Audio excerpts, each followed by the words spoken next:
putting you in these frame traps where it's like, if you're put into that 50-50 situation where you have to air dodge, somehow he just gets it every time. And what I love about Colorondo's play too is he really just never drops anything. A lot of Inkling's confirms are like very, very frame tight, very hard to get, and Colorondo, more than any other Inkling that I've seen in North America, just has that execution down to a science.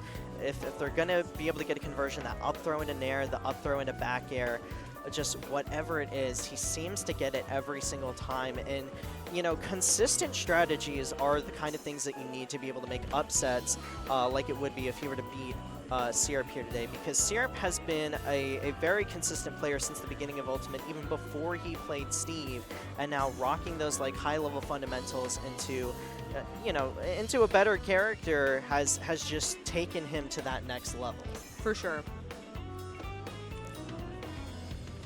All right, they're both getting set up in this one as well, and yeah, Syrup has had an absolutely incredible 2026 thus far. Little bit of awkward performances at some events, falling down to some like weird players occasionally, but really pulling it through at some of the bigger events. I feel like does a lot of experimentation. We also see like the Nest coming out sometimes too, like still has that in the back pocket for when things go awry with the Steve. But Colorondo just really only having that Inkling in the back pocket. I feel like this top 8 so far has been really defined by like player playing good character versus the character specialist. Yes.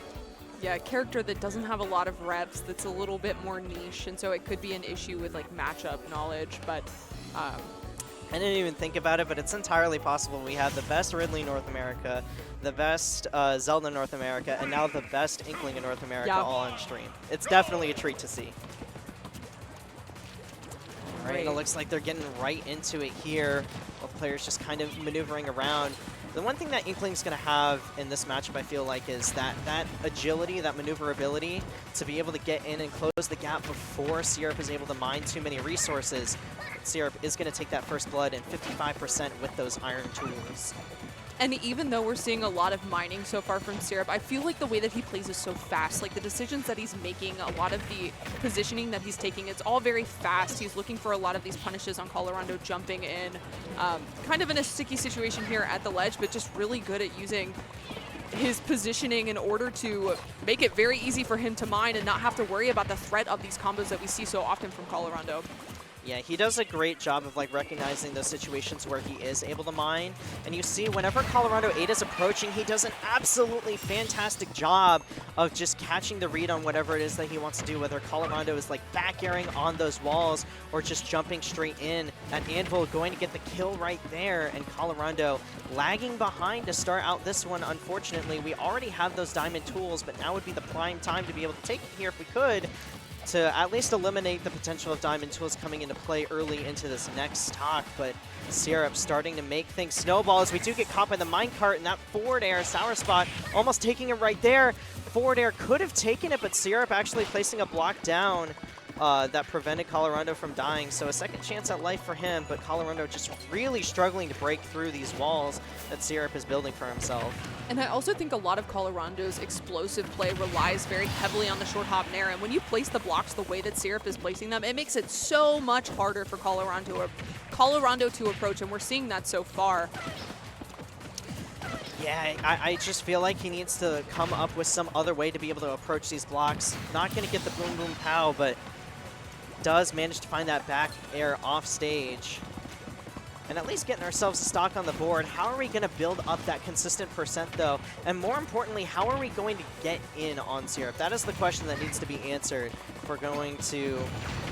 I think looking at game 2 right here, but we could potentially make a comeback in this one if we get a couple of the right reads. Just make those adaptations and that early consistent damage. Ooh, and oh my goodness, getting the read with the downer as well on that air dodge.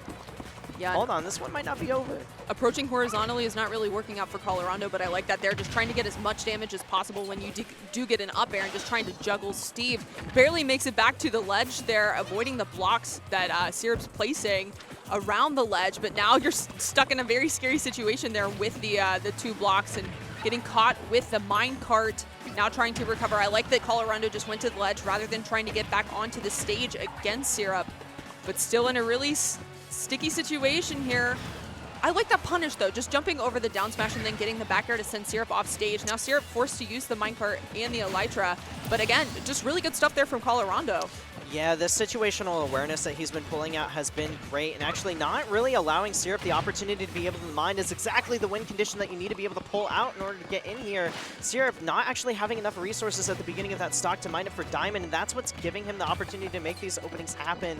But finally, just the jab does it enough for him to be able to mine for that Diamond. But Colorondo8 doing a great job of actually preventing him from getting those Diamond tools in the first place to come back.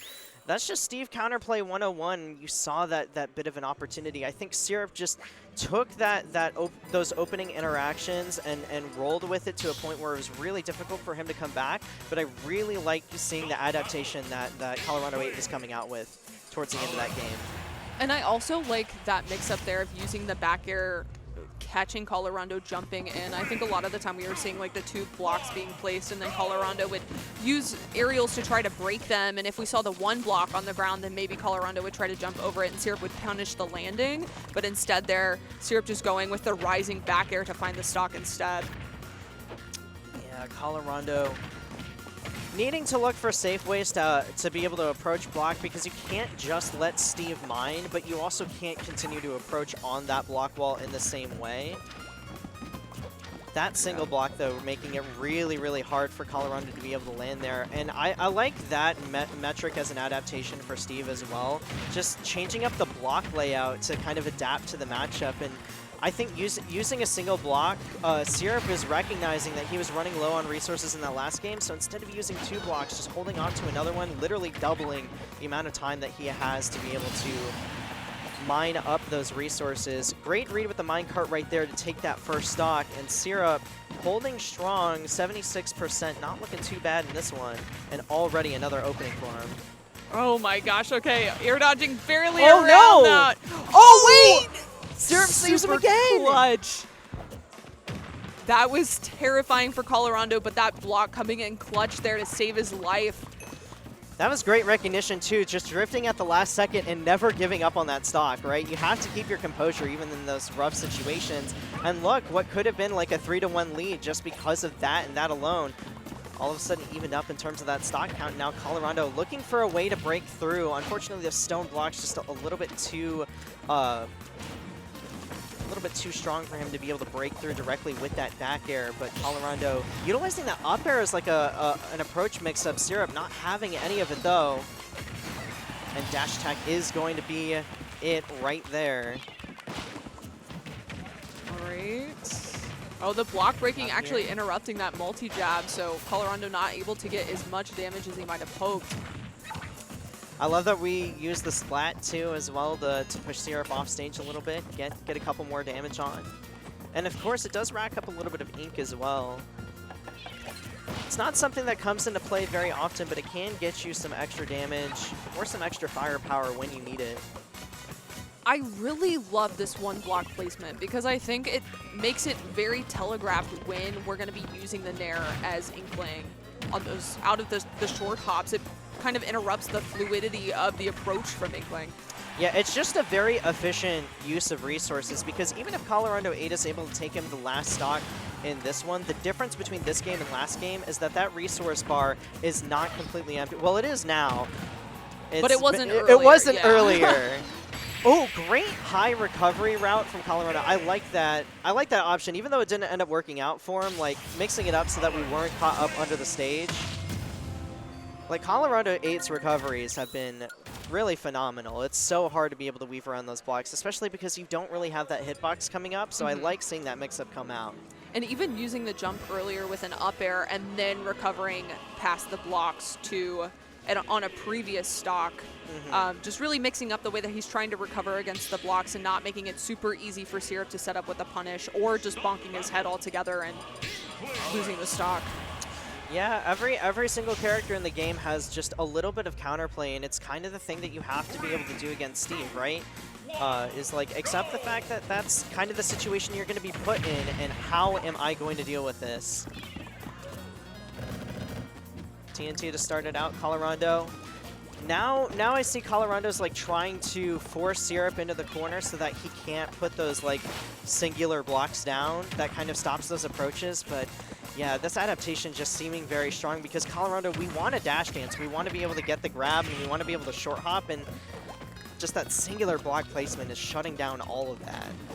But I do like the way that he was trying to break it from a distance, using the splat bomb or like using a back air and then retreating, waiting for Syrup to throw out the back air to try to punish.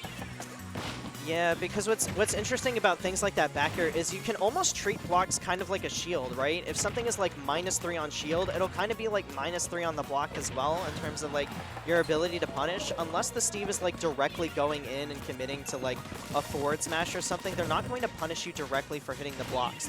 They always want to punish you for whatever it is that you're going to be doing afterwards. But unfortunately, Colorondo just going for the wrong commitment right there, and going to eat that anvil for it, but still putting Syrup at 80%. But now the first, I would say, first truly big opening for Syrup, leading to 66% for just hitting his shield in the wrong way. Great opening from Syrup as well, and the strongest lead that I think we've seen thus far. Right, now Colorondo just trying to find something, looking for a dash grab, but again, the anvil just going to cost him his stock there. And it's a really good whiff punish from Syrup as well. Speaking of good whiff punishes, though, whiffing with that forward air, leading to 72% damage. Oh my gosh. I thought we were going to see the up smash right there. Anvil going to be coming out, but now this is when things start to snowball.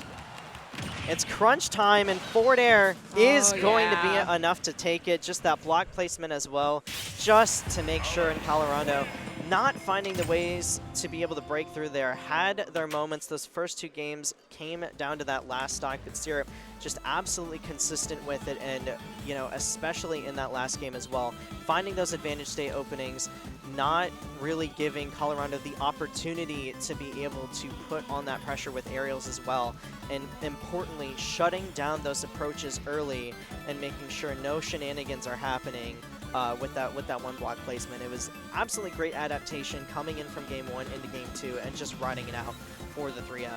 And I feel like that last stock, especially the last situation there, was just like a tech showcase from Syrup as well, using like the cancel off of the platform, placing the blocks in very specific ways, getting that really